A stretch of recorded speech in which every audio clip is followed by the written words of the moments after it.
And I still say that Gina and Louise will not invite Walter Cunningham to this house. If he were her double first cousin, once removed, he would still not be received in this house until he comes to see Atticus on business. Now that is that. She had said indeed not, but this time she would give her reasons. But I want to play with Walter, Auntie. Why can't I? She took off her glasses and stared at me. I'll tell you why, she said. Because he is trash. That's why you can't play with him.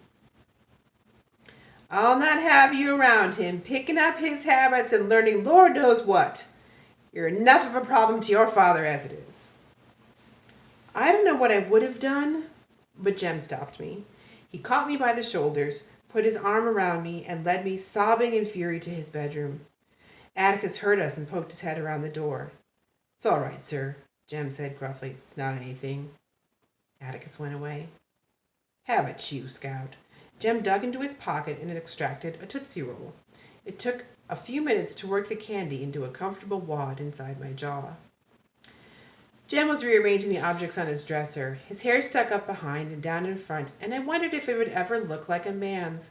Maybe if he shaved it off and started over, his hair would grow back neatly in place. His eyebrows were becoming heavier, and I noticed a new slimness about his body. He was growing taller.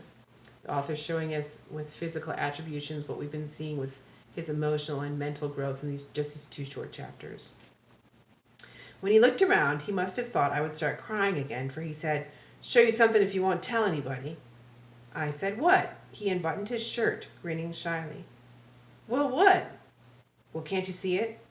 Well, no. Well, it's hair. Where? There, right there. He had been a comfort to me, so I said it looked lovely, but I didn't see anything. It's real nice, Jem. Under my arms, too, he said, going out for football next year. Scout, don't let Auntie aggravate you. It seemed only yesterday that he was telling me not to aggravate Auntie. You know she's not used to girls, said Jem. Leastways not girls like you. She's trying to make you a lady. Can't you take up sewing or something? You know. Oh, hell no. She doesn't like me, that's all there is to it, and I don't care.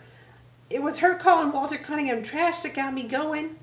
Jem, not what she said about me being a problem to Atticus.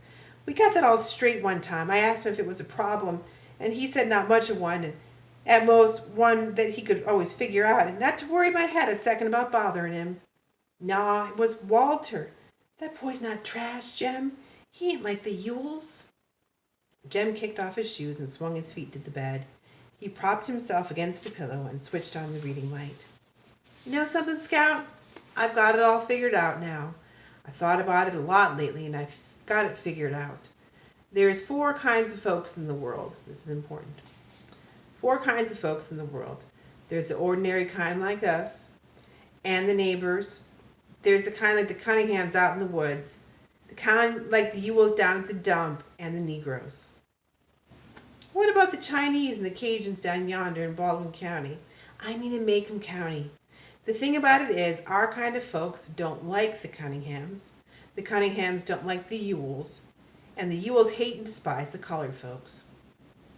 I told Jem if that was so, then why didn't Tom's jury, made up of folks like the Cunninghams, acquit Tom to spite the Ewells? Jem waved my question away as being infantile. You know, he said, I've seen Atticus pat his foot when there's fiddling on the radio, and he loves pot liquor better than any man I ever saw. Then that makes us like the Cunninghams, I said. I can't see why Auntie... No, let me finish. It does, but we're still different somehow. Atticus said one time the reason Auntie's so hipped on the family is because all we've got is background and not a dime to our names. Oh, Jem, I don't know. Atticus told me one time that most of this old family stuff's foolishness because everybody's family just as old as everybody else's. I said, did that include the colored folks and Englishmen? And he said yes. Background doesn't mean old family, said Jem. I think it's how long your family's been reading and writing. Scout, I've studied this real hard, and that's the only reason I can think of. Somewhere along when the Finches were in Egypt, one of them must have learned a hieroglyphic or two, and he taught his boy. Jem laughed. Imagine Auntie being proud her great-granddaddy could read and write. Ladies pick funny things to be proud of. Well, I'm glad he could, or who'd have taught Atticus? And if Atticus couldn't read, you and me would be in a fix. I don't think that's what background is, Jem. Well then, how do you explain why the Cunninghams are different? Mr. Walter can hardly sign his name. I've seen him. You've just been reading and writing longer than they have. No, everybody's got to learn. Nobody's born knowing. That Walter's as smart as he can be. He just gets held back sometimes because he has to stay out and help out his daddy. Nothing's wrong with him. Nah, Jem, I think there's just one kind of folks. Folks. Jem turned around and punched his pillow. When he settled back, his face was cloudy. He was going into one of his declines, and I grew wary. His brows came together, his mouth became a thin line. He was silent for a while. That's what I thought too, he said at last, when I was your age. If there's just one kind of folks, why can't they get along with each other? If they're all alike, why do they go out of their way to despise each other? Scout, I think I'm beginning to understand something.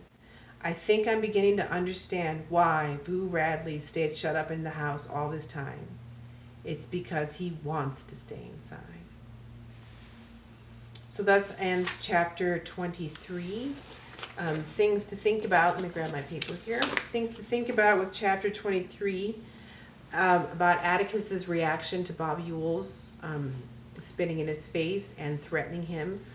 What that tells the children and how the other people in the town react to it.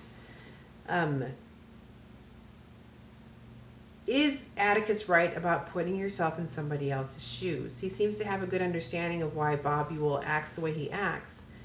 But do you think that there might be more of a threat than Atticus is willing to admit? This isn't a courtroom, right? In a courtroom, he acts a certain way and gets a certain response, and he can live with that. But out on the streets of Maycomb, which seem like a peaceful small town area, maybe things won't turn out that way.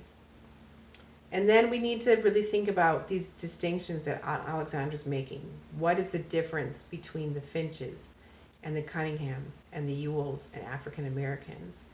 And what are Jem and Scout learning or not learning about those distinctions? Is their acceptance of those distinctions important for them to be able to get on in the world, or are they just plain right in their children's minds, saying that people are just people, folks are just folks? We see Jem trying to work it out. He's in between Scout and Aunt Alexandra and Atticus. So those are the things I want you to think about. I'm going to be asking you to reflect on them.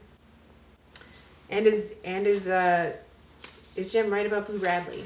I don't think he's right about Boo Radley. I think Jem is so overwhelmed right now by his emotions that we don't know all of Boo Radley's story, so we can't say for sure. So you're going to take your quiz now to make sure that you listened and you knew the plot points of what's going on. And then you're going to have reflection questions to answer. Your responses should include some of the things that I talked about in here. Although it's okay to branch off, you need to have some of the basic things I said in there. The immediate quiz will be right after this and will be due by 3 o'clock on Thursday. And the reflection questions are due by 3 o'clock on Friday. If you have any questions, please get back to me. Please email me about getting you these copies of Taming of the Shrew, because we're going to be starting that in May, and I need everybody to have a copy in her hands. I'm doing a favor delivering these to y'all, and so I really need some cooperation in how to coordinate that, okay? All right, I hope you guys are doing well. Hope you had a great Jane Austen day, and God bless you.